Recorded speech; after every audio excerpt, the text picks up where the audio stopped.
kwigenekerezo rya 25 ukwezi kwa mbere umwaka wa 2021 ku rubuga ngurukana bumenyi rwa televiziyo FTV habaho ikiganiro cyashikirijwe n'amenyeshamakuru ba televiziyo FTV aho bagendeye umwana akiri muto cyane mugabo afise impano idasanzwe yo gucapa akoresheje iminwe, akaba nyamwana atabikoresho bihambaye bakoresha uburyo busanzwe bwo gukoresha crayon gusa, mugabo akaba acapa ibintu bisiga ubwenge. Byatumye televiziyo FTV online ifata ako kigoro ko kuja kuraba ivyo bintu bidasanzwe uwo mwana akora. Hanyuma akaba yitwa Bertrand niyo nyishu, ni umunyeshure akaba yiga ibintu by'ubuhinga bita biologie chimie, akaba ari umwaka wa kabiri. Biboneka yuko umwaka uza ashobora kurangiza amashuri yiwe yisumbuye, akaba yiga kuri lycée municipal ya Kinindo. Afise imyaka 16 acari muto, ku buryo Imana imufashije agiye gutangura kaminuza atarakwiza n'imyaka 18. Hanyuma akavuga yuko ukurikije ico kiganiro yatanguye umwuga agifise imyaka 12 13 gushika no munsi akwije imyaka 16 akora uwo mwuga. Mugabo rero akaba yabikora atabikoresho nkuko no munsi akibigira.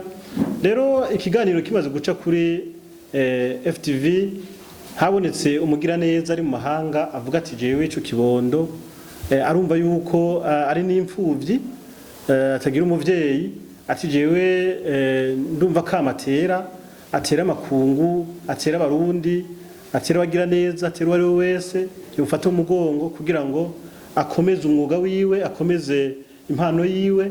Wanashaka impano y'abatari bake nkuko abyita tumwuga watwebwe abantu ducapa.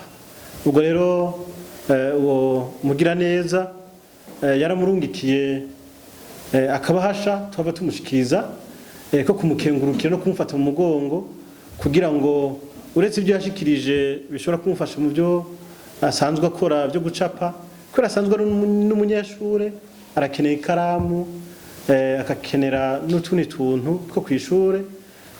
Yaramurungikire akaganuke kiwe tugiye tumushikirize, arashobora gushika ngaha tugaheza tukamushikiriza iganuke giwe yashikirijwe n'uwo mugira neza.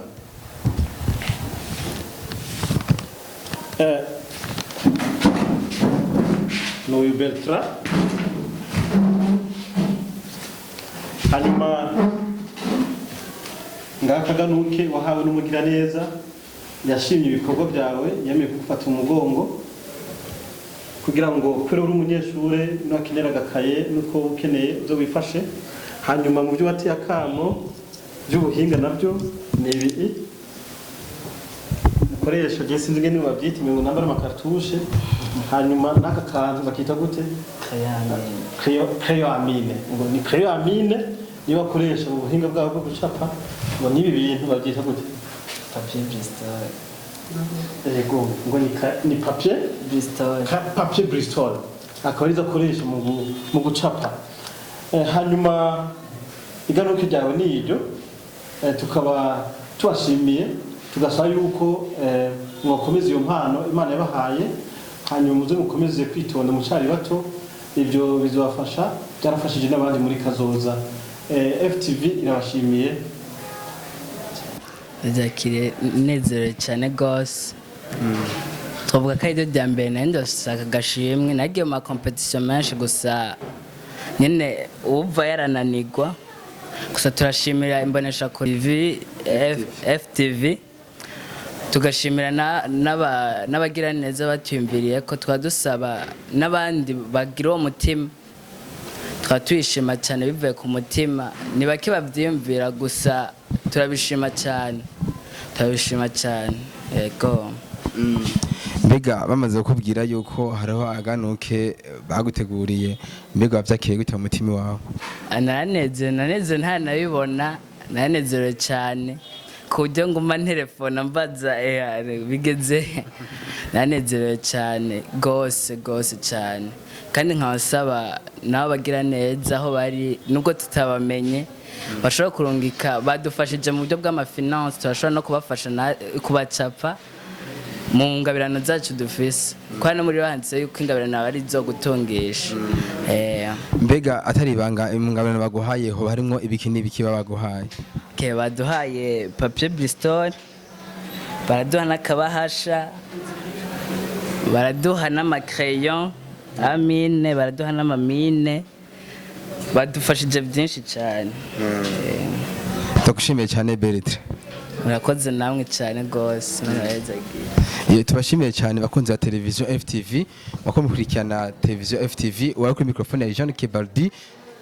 Inyuma kamera yari Watch the Best akatuma asa n'amasa neza, nkaba ndababwira ati banda mukurikirana FTV, utarakora subscribe ucuca ngaho ugakengereka gatukura ufyonde aho handitse sabone canke subscribe, ugafyonde kugira ngo bandanye uronka amakuru ubwa mbere mu biganiro bica kuri televiziyo yacu ya FTV.